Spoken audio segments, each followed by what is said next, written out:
E aí, bora embarcar numa jornada fascinante? Hoje a gente vai desvendar como um sistema de software sai do zero do seu primeiro usuário e se transforma numa estrutura capaz de suportar milhões. É uma verdadeira evolução e nós vamos passar por cada etapa crucial. Então vamos lá. Essa é a grande questão, né? Como é que uma ideia que às vezes nasce num único computador vira um serviço que o mundo inteiro usa sem que tudo caia? Bom, não é mágica não, é pura engenharia, uma série de decisões bem inteligentes e a gente vai desvendar cada uma delas agora. Olha, toda grande jornada começa com um passo de cada vez. E no mundo do desenvolvimento, esse primeiro passo é quase sempre o mesmo, uma configuração com um único servidor. Pode parecer simples demais, mas é a maneira mais lógica e, sinceramente, a mais correta de começar. No comecinho, a arquitetura é essa aí, simples e direta. Alguém digita um endereço na internet, o DNS, que é tipo a agenda de contatos da web, traduz isso para um endereço de IP. E esse IP aponta para um único servidor que faz literalmente tudo. Ele é o cérebro, o coração, a memória, tá tudo ali, num lugar só. E essa é a filosofia. Começar pequeno e simples não é um erro. Pelo contrário, é a estratégia mais inteligente.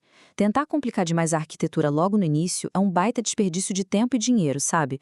Porque no fim das contas, são as pessoas usando o sistema que vão mostrar pra gente onde estão os gargalos e pra onde a gente precisa crescer. E aí, o sucesso chega. O tráfego começa a aumentar, e o nosso servidor solitário começa a pedir socorro. Esse é o primeiro grande desafio de crescimento, o momento que força a nossa primeira grande mudança na arquitetura. E a primeira otimização, a mais clássica, é essa: dividir para conquistar. A gente pega o banco de dados e move ele para uma máquina só para ele. Assim, cada componente ganha seu próprio espaço para respirar. A aplicação foca em processar a lógica e o banco de dados foca em, guardar os dados. Agora eles podem crescer de forma independente. E como banco de dados separado, aparece uma escolha fundamental: SQL ou não SQL. Pensa assim, ó. Um banco SQL é como uma planilha do Excel, super organizada, perfeita para coisas como transações bancárias, onde tudo tem que bater certinho. Já um banco NoSQL é mais como uma pasta cheia de documentos de vários tipos, perfeito para um feed de rede social, onde os dados de cada post podem ser bem diferentes. A escolha depende totalmente da personalidade da aplicação. Bom, com o tráfego crescendo sem parar, como a gente fortalece os servidores web? Existem dois caminhos principais. A escala vertical, que é tipo dar anabolizantes para um servidor. Mais memória, mais processador. É simples, mas tem um limite. E pior, cria um ponto único de falha. A outra rota é a escala horizontal. Em vez de um servidor super forte, a gente coloca vários servidores para trabalhar juntos. Isso dá muito mais resiliência e um potencial de crescimento quase infinito. E a escala horizontal só funciona por causa dessa peça-chave aqui, o balanceador de carga. Ele age como um maestro de uma orquestra, distribuindo o trabalho de forma igualitária entre os servidores. Assim, ninguém fica sobrecarregado, e o sistema todo continua saudável e respondendo rápido. Agora um conceito que, muda tudo.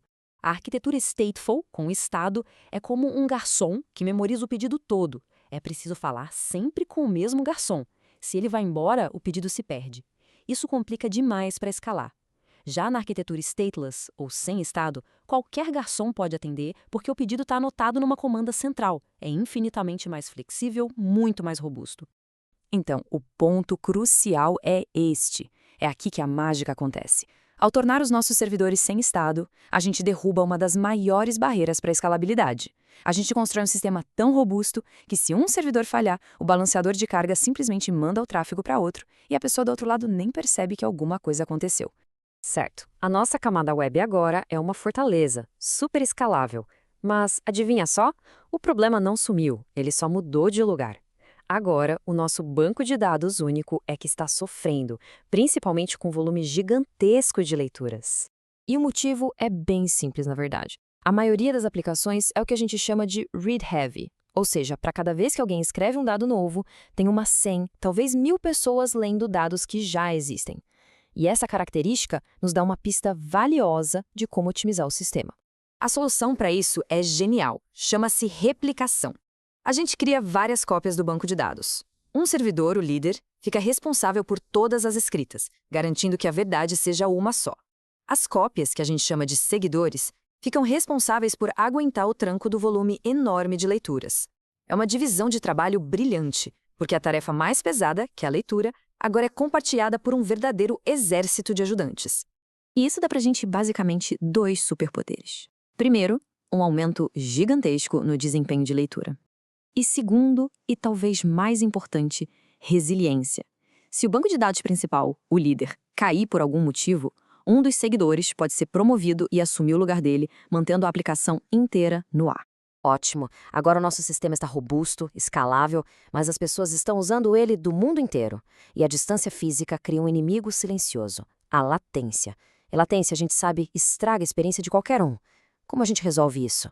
A primeira arma é o cache. Pensa no cache como uma memória de curto prazo super rápida para a nossa aplicação. Dados que são pedidos o tempo todo, tipo o perfil de uma celebridade, ficam guardados ali no cache. A resposta é quase instantânea e o banco de dados principal até agradece o descanso. E para o conteúdo estático, tipo imagens, vídeos e scripts, a gente usa uma CDN.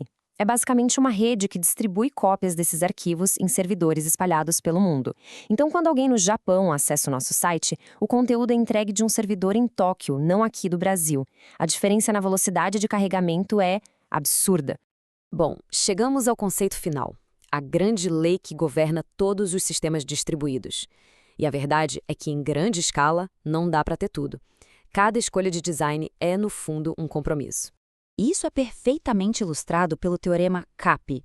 A melhor analogia para ele é aquela regra de ouro dos projetos. Bom, rápido ou barato? Escolha 2. O teorema diz que um sistema distribuído só pode garantir 2 de 3 coisas ao mesmo tempo: consistência, disponibilidade ou tolerância a partições de rede. E as diferentes tecnologias fazem escolhas diferentes. Sistemas como o MongoDB, por exemplo, priorizam a consistência quando a rede falha. Já os DynamoDB faz o oposto. Ele prioriza a disponibilidade, mesmo que isso signifique que por um instante os dados possam não estar 100% atualizados.